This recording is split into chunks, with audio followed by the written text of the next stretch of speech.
Before I hit the sheets last night, there was a question that dawned on me. And the question was this: do you feel disqualified for love? Now, it wasn't a question directed to myself.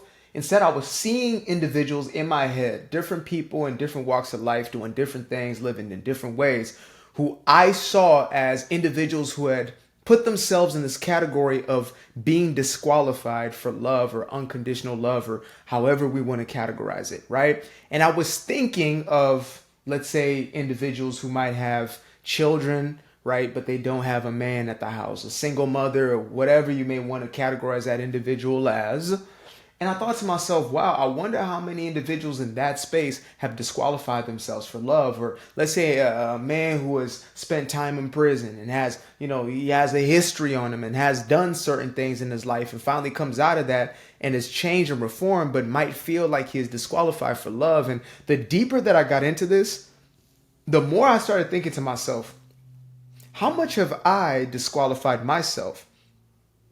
Like, in which areas in my life do I think to myself, well, if I didn't mess up in that way, if I didn't do this thing, then surely I would be worthy of love. And I was even thinking back to, a lot of my religious programming, which was rooted in, you're born broken. You're born as a flawed human being. You are born into sin. And that type of thinking, that type of subconscious programming hardwired me to believe that I am already disqualified for love. Like, if I really think about it, like, bruh, I got to start in the womb. I'm already trying to get, love through earning it, right? I'm trying to get love through becoming more and being more and doing more. And even with that, I am still not enough, right? My works are not going to be enough to get me into this qualification of love. And so as this question was dawning on me, I started to reflect also on the truth simultaneously, which is, well, we are loved and we are worthy of love, and we are love literally looking for expression, right? To give and to receive love is supposed to be as natural as breathing for us. Yet we have made ourselves, in essence, the equivalent of a person who has to use a gas tank or oxygen tank in order to get their breathing right. We've done that to ourselves when it comes to love. It's like literally choking ourselves off or suffocating ourselves from love. And so we not only deprive ourselves of the love of others, but the love that we have to give from within. To experience love, to receive love, has become the most difficult, I believe, one of the most difficult things in this here generation, right? I don't know any other generation. I wasn't born in any other generation. This lifetime, I've been here the whole time. Trust me, I've been here the whole time. Barely just got here in the context of some people's lifetimes, right? To others, maybe I'm looking old now, right? To the younglings, they're looking at me like he got a whole beard. Like, that's an old man. But to the other folk, they're like, man, you just got here. You just touched down. And still, I have recognized in myself and in others that there is this insatiable desire for love, yet there is also this closing off from that love, right? We want to be loved, but don't believe we deserve to be loved. And that's, in essence, a disqualification from love. You don't know the things I've done. You don't know the places that I've been. You don't know the people that I've been with or the person that I have been. You don't know any of those things.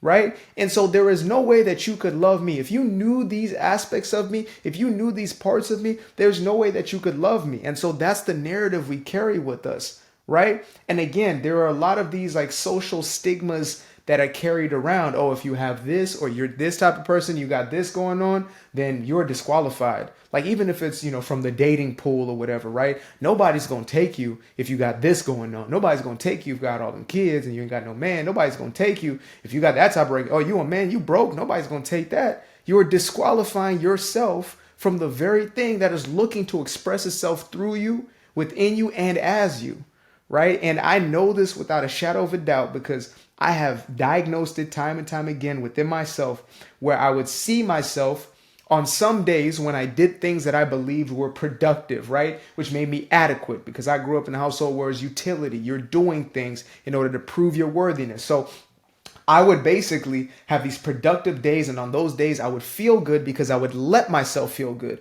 The days that I was not so productive or felt I was not being productive, I would punish myself by withholding that very same love. I wouldn't pat myself on the back and say, you know what, today was just a chilling day and you chilled and you did that. You chilled that. You go, boy, on some Martin type stuff. No.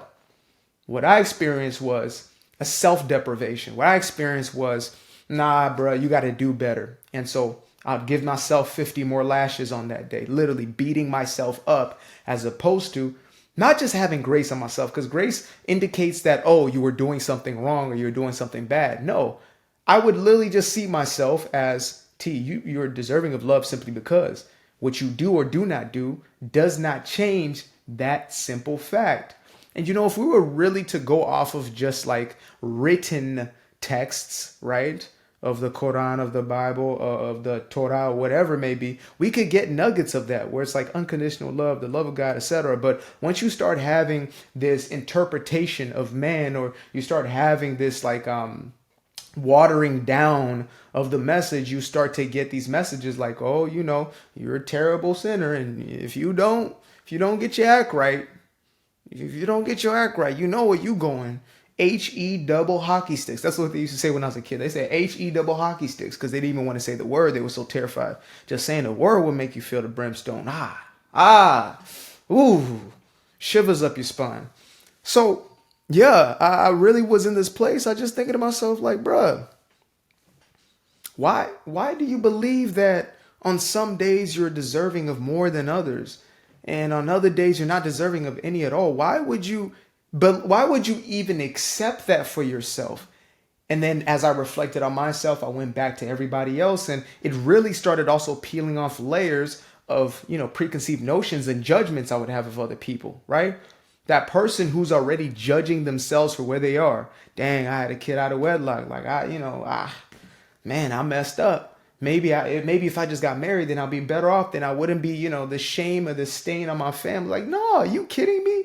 So you're going to base your worthiness of being acceptable off of an experience, right? Because you've come to identify yourself with that experience. Again, like these brothers who come out of the pen, or even women who come out of the pen. You come out of there and you think to yourself, this is what I am. You were a drug addict like myself, like coming out them streets. You think to yourself, man, like, damn, I got a whole lot to make up. Like, surely I can't be loved like this. So you see a lot of them folks start to do all kinds of stuff, right? They got to start rehabilitating everybody else. They got to start saving everybody else because there's no way that I can make up for what I've done wrong. And that's what happens when we hold on to these judgments of ourselves that were first handed to us as judgments from, not just the quote unquote world around us, but usually like parental figures or our guardians or whatever we may have had in that household, right? They might have been foster parents, whatever it may have been. Those were the first depictions of why, or love, of course, and how we were receiving it, and how it was to be received and how it's to be given, etc. That exchange was first demonstrated in those spaces when we're too young to even comprehend. And in most cases, it was conditionality. In most cases, it was, if you do this, then I'll do that. If you don't do this, I will stop doing that. Right? I show you affection when you stop crying. I show you affection when you stop throwing the tantrum. I'm not going to show you love throughout the tantrum, right? God forbid that. And so when we're adults, we see somebody who's angry and we say, I'm not going to love you while you're angry. I'm not going to love you here. No, you got to chill and then. Otherwise, I'm a withhold. One of the best, it was an analogy, I guess you would say. The best analogies I heard just in this subject matter, in this realm, it's not completely directly related, was, okay, if you saw somebody on the street who was, in need of help, some like the Good Samaritan story, right? The person was on the side of the street, they got beat to a pulp or whatever, right? You would probably do anything you could to help them if you saw them. Now, unless you're like one of these little digital natives and you just got your phone out, just like, unless you're on that type stuff, like the normal average human being, right, who did not have some kind of psychopathy, that person would go and help that individual. But yet if you saw somebody who was doing that, but emotionally, so they were leaking out emotionally, they were yelling, they were frustrated, they were all over the place, you would think to yourself, oh my goodness, look at that crazy person. That one's got something wrong with them, right? You would judge them, you would put, preconceived notions on them, not realizing that that person is literally bleeding out emotionally. It's the very same thing. It's just that person is happening physically. This person is emotionally. It is wounds and hurts that is leaking out. Now, I'm not saying you got to step in. You're not a damn superhero. It's not your job to step into that situation. All I'm saying is when we see ourselves, let's say, taking a misstep, right? or making decisions. I'm not going to call it a mistake. Like, if you were cheated in your past, that's called a decision that you made. That's not a mistake, as we like to categorize it. A mistake is, what you do on question number 7 on the test. I made a mistake. I got the wrong answer, right? Oh man, I made a left turn, but I was supposed to take a right turn. I made a mistake. But when you were in a what do they call it? They say adultery, right? When you are in adultery, you are inherently making a conscious decision that you later on regret. That's what that's about. And so if you find yourself in that, then, it's time to reform or to repent in the realest sense, which is not just, 30 Hail Marys and you're bowing your head or whatever, but like actual changed behavior.